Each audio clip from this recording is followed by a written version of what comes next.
गुरुदेव, मुझे छोटी छोटी बातों पर गुस्सा बहुत आता है और कृपया करके कोई ऐसा उपाय बताएं जिससे मैं अपने गुस्से पर नियंत्रण कर सकूं। राधा नाम जपते हो? कितना? सिर्फ 4-5 हजार ही हो पाता है। अरे ज्यादा क्यों नहीं पता? लड़का बच्चा है क्या तुम्हारे कि तुम्हें लड़का बच्चा के ब्याह की चिंता है कि? और ये 1-2 साल पहले तक ये साधक था, अब ये सिद्धावस्था था। नहीं भाई, अब जैसे जैसे तुम बड़े हो रहे हो वैसे वैसे तुम्हारा भजन कम हो रहा रोम है। रोम से चल रहा है कह रहे। काउंटर से हमको जप के अधिक से अधिक नाम जप करके दिखाओ। जब आप अधिक नाम जप करोगे, समझ रहे हो ना, तो आपके अंदर शांति आएगी। जब छोटी छोटी बातों में जो गुस्सा होता है ना, वो हृदय कमजोर हृदय होता है। माता पिता के रोज पैर छूते हो? देखो सब गलत करने लगे। छोटे थे तुम, सब बात सही करते थे। रोज माता पिता के पैर छुआ करो, ठीक है? रोज पैर छुआ। सब संतों को प्रणाम किया करो। करते हो संतों को प्रणाम? संत करते हैं इसको। इसी में तो बिगड़ गया। वो 1-2 वीडियो चले गए हमारे साथ के, हाथ तब से सिद्ध हो गया। छोटा बच्चा था तो आके पद्मासन में बैठा और पास में वार्ता हुई तो वीडियो चला गया। तो इसके बहुत फ्लावर क्या कर फॉलोअर हो गए। अब वो सिद्ध हो गया। नहीं, गलत बात। सब संतों को प्रणाम किया करो, माता पिता के पैर छुआ करो और खूब नाम जप करो, ठीक है? चतुरासी जी का पद आता है कोई? जी के पास 12 पद तो अच्छे से आते हैं। 12 पद अच्छे से आते हैं? हाँ ठीक है, बहुत अच्छे बच्चे हो। गंदे बच्चों का संग मत करना, कोई गंदी बात मत करना, नाम जप करना, माता पिता को रोज प्रणाम करना। यहाँ के सब संतों के चरणों में श्री हरिवंश, जो संत मिले श्री हरिवंश, तो धीरे धीरे ठीक हो जाओगे, ठीक है?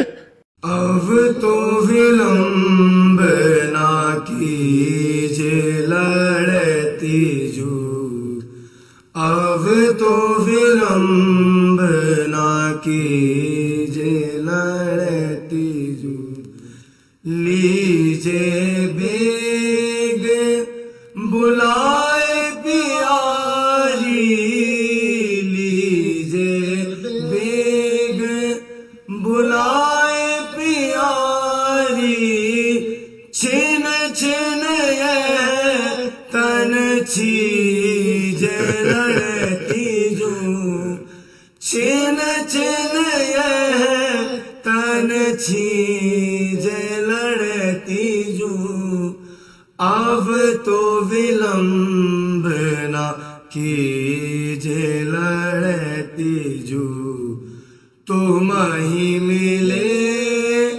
परम सुख उपजे, तुम ही मिले परम सुख उपजे, तुम ही निरख के जीज लड़ती जो, तुम ही निरख के जीज लड़ती जो, अब तो विलंब ना कीजे लड़ती जो, श्री हरिदासी रसिक के लिए मिली, श्री हरिदासी रसिक के लिए मिली, महाप्रेम रस पीज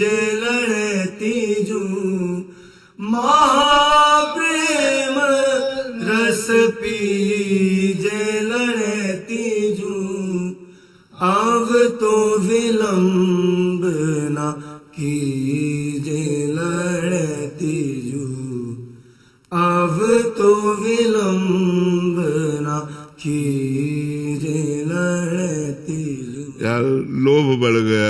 एक पद केलीमाल का सुना दे।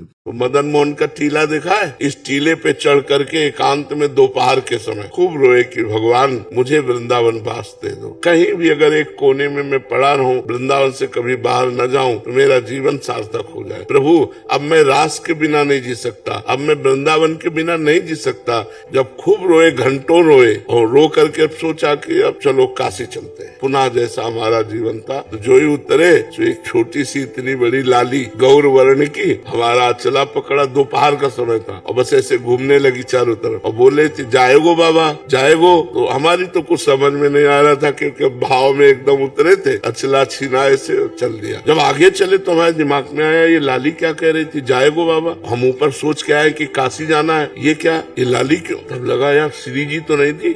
लौट के आए, हमें लगा कि किसी गोस्वामी की कन्या होगी, तो लौट के आए वहाँ आस पास पूछा तो बोले यहाँ तो बाबा जी रहते हैं सब, तो यहाँ तो कोई कन्या है नहीं, लड़की है नहीं। बस हमारे समझ में आ गया कि हमारी लाडली जू हमारे छोर को पकड़ लिया। जिस आश्रम में हम रहते थे उस आश्रम में गए तो पहले से एक संत खड़े थे। उन्होंने कहा बाबा एक महेशानंद गिरी जी संत हैं, आप उनको नहीं जानते, उन्होंने आपको देखा है, वो आपसे मिलना चाहते हैं। क्यों, जब जानते नहीं तो क्यों मिलना है। बोले हमें पता नहीं लेकिन आपको बुलाया है। हम गए, बोले वहाँ जहाँ आप रह रहे हो वहाँ अनुकूल आपके नहीं होगा, एक कमरा है एकांत में, आप यहाँ रह लीजिए। आप क्या व्यवस्था लाडली जी की, और आज देख लो सब व्यवस्था होगी। यहाँ वृंदावन वास के लिए एकमात्र केवल रोना ही साधना है कि लाडली जी दीज जाए और वो पास दे दे तो सब व्यवस्था बन जाए। यहाँ कोई धन बल से वृंदावन नहीं रह सकता क्योंकि पास जब तक नहीं होगा तब तक वृंदावन वास नहीं होगा।